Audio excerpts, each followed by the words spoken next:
the lights, the party's over. They say that all good things must end. Call it a night, the party's over.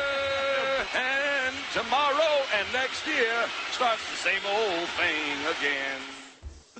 Oh, yeah, Monday Night Football, man, and the great Don Meredith. His friend, his close friend, well, right up until the day, and last night was the day. Dandy Don dead at age 72, and, of course, his also his longtime teammate, former Cowboy Walt Garrison. Walt, I just heard we just had Jason Garrett on, and he was asked about Don Meredith, and he said, and, of course, Jason's 44 years old. He said, I only knew of him as a TV announcer. I knew he had played, but I didn't know that much about his career. But I knew growing up that he was like the most beloved TV announcer of all. He said, now I'm starting to find out what kind of player he is. That's kind of a shame because and I know Jason's a lot younger than you and me, as well as the TV star, didn't you? Well, he had to be a pretty good player in order to become a TV star. They don't put very many second and third stringers on TV. So, Meredith he was a great player, a great quarterback. I mean, he was smart. He was athletic.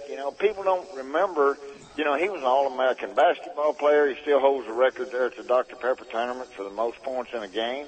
He is about a 2 or 3 handicapped golfer.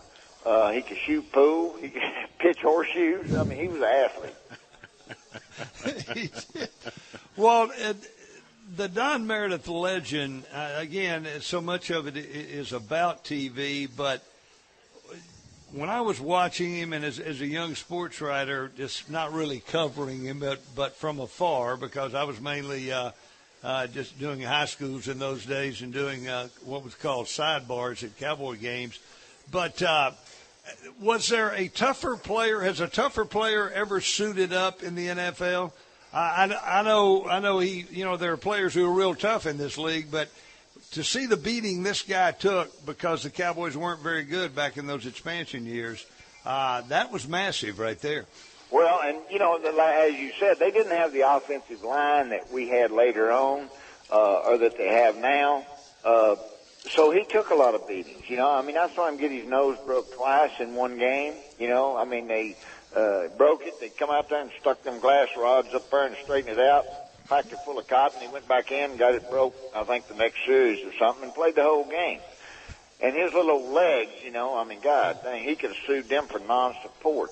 He got little bitty skin. He had big calves, and from his knees down were, I thought maybe he might have been sick when he was little, but because he didn't have hardly a calf or anything. But I tell you what, he was tough. He took some beatings out there and kept coming back.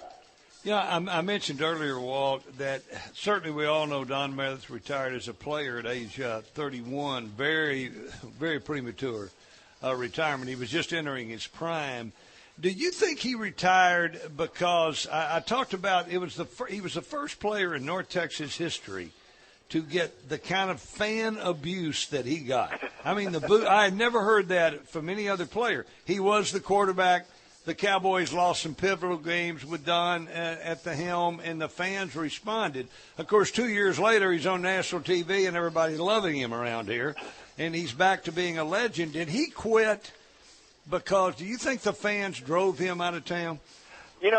That might have been part of it, Randy. Because, hell, I booed him a time or two myself when I was in high school. Went down there and watched the Cowboys play, but I think that might have been part of it, but I think the biggest part of it was he was tired of being in the spotlight. Because, he told me one time, he said, Walt, I have been in the public eye since I was in the 7th grade. Because he was a hell of a basketball player, and he's always been there. And then, in football, he was there, the SMU, the works, yeah. He's your star of the team, and that was him. So I think he just got tired of everything. and tired of training camp and tired of the games and the length of the season, and so he wanted to go to Santa Fe. He'd been out there, he'd been living in Santa Fe in the off season anyway, so he moved to Santa Fe and was out there from then on. That's funny. Tired of the spotlight. 2 years later, he's on national TV. Yeah. The spotlight blew up from there. Not as physical. He didn't have to take a beating, although he did have to put up with Howard Cosell. Yeah, that would be a beating. But I mean, the schedule wasn't as strict. I mean, I know they put in a lot of hours, preparing for games and stuff, but not like you do playing football. It's not every day. It's not 9 hours a day or 10 hours a day like it is when you play for the Cowboys. His relationship with Tom Landry, it was a Don Meredith and Tom Landry, certainly they liked each other. They probably loved each other, but there was a how would you describe that? Their lifestyles were a little different, I would say. Would be a nice way to say that. But you know what? I think I'm not sure they liked each other, but I know dang well they respected each other. I know Meredith had the utmost respect for Coach Landry, and I know Tom had a lot of respect for Meredith, because Meredith, people forget Meredith called his own plays. That was before, all the quarterbacks did back then, but Meredith was a smart quarterback. He eat my butt out when I was a rookie. We were playing an exhibition game with the Rams, and we were driving from Thousand Oaks on the bus, and I sat down across the aisle from Meredith with Reeves, and Meredith looked over and he said, what 3 audibles we have for a 37 switch when they got a San Francisco Ram defense? And I said, shit, I thought he was talking, some kind of foreign language. I had no idea what the hell he was talking about. I said, hell, I don't know. He said, well, why don't you? I said, well, I'm not a quarterback. He said, exactly. He said, I know. But he said, you're a member of this team. He said, you should know as much as I do. And from that point on, I studied more than I ever did in college or high school, I promise you, because he embarrassed me just in front of him. It wasn't nobody else. Maybe Dan heard it or something, but he embarrassed me, and I said, I will never let Meredith embarrass me again because I'm stupid, So him and Reeves probably got me to studying more than, I know more than I was and more than I would have, Now, I've heard he used to go down by that Levy Club when it used to be in town years ago, would actually get up there and sing. And that's the thing I think about, and I knew him when he was a broadcaster too, and he was such an unbelievable character. Do you remember him doing that? Would he get up and sing in front of the team, or would you ever be at a club with him and he'd get up and take the mic? I didn't know Meredith ever went to a club, and I've never heard of the Levy.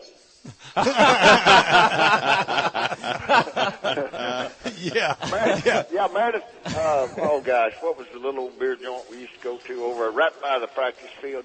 Dang, I can't remember the thing. Anyway, Meredith get up and sing, and he'd get up and sing at the Levy. That's where Ronnie Dawson and them used to be. Yep. Over at SMU.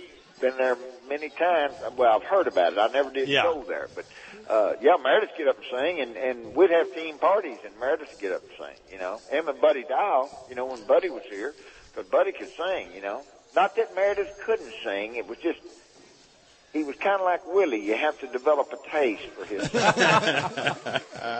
The great Walt Garrison here with us on Galloway and Company, remembering Don Meredith here on 103.3 FM ESPN.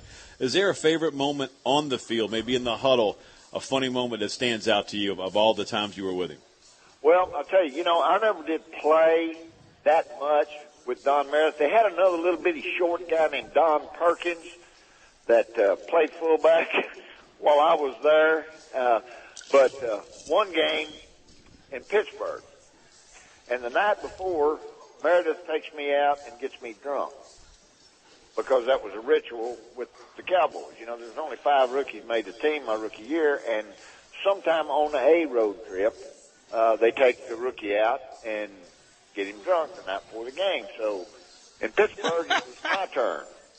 So Meredith and Reeves and Buddy Dial and Over Logan and Leroy took me out.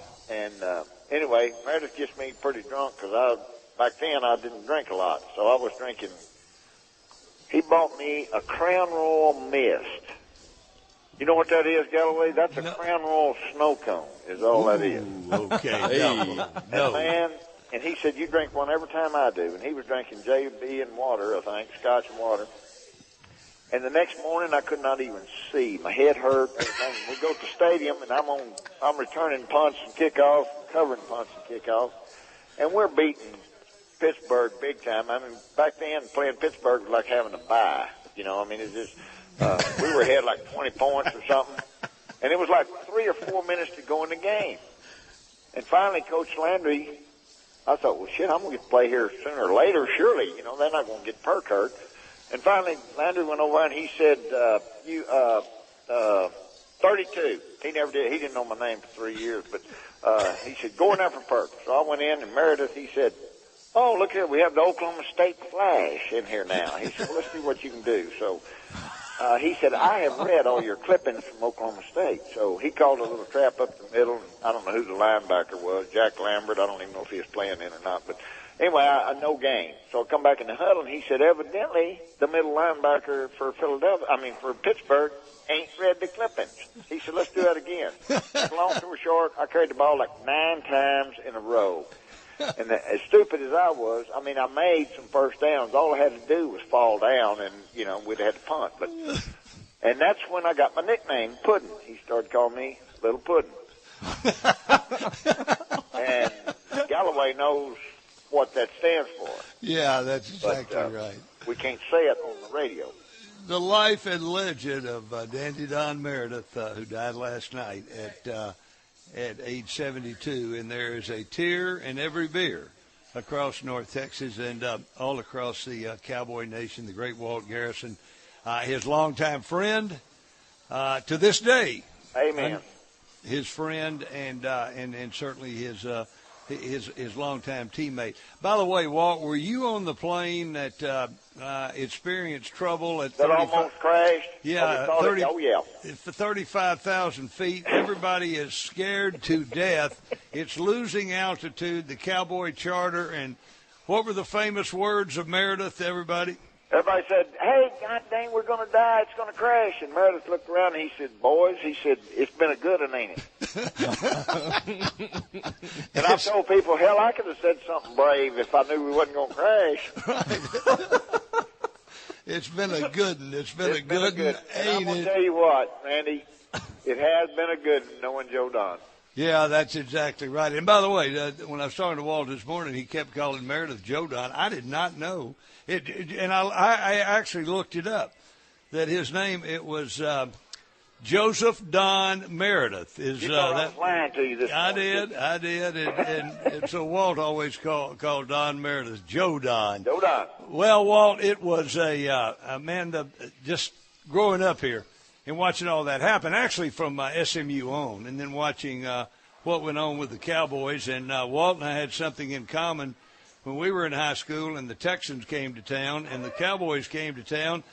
Hell, we were Dallas Texan fans. We weren't Cowboy fans, right, Walt? Little Abner was my man. Yeah, little Abner Haynes, man. Right, buddy. Yeah, North Texas State. And but then I think everybody became after that, everybody became a Meredith fan. I know you lost. I know you lost a great friend there. I lost a good buddy, man. I mean, I loved him to death. And we're sorry about that. But all of Cal Nation is sorry about that. Walt, thanks, man, for taking time. Randy, anytime, buddy. Love right. you too. All right, the great Walt Garrison. Let me hear that song one more time, Dodge. Turn out the lights. The party's over. They say that all good things must end. Call it a night. The party's over. And tomorrow and next year starts the same old thing again.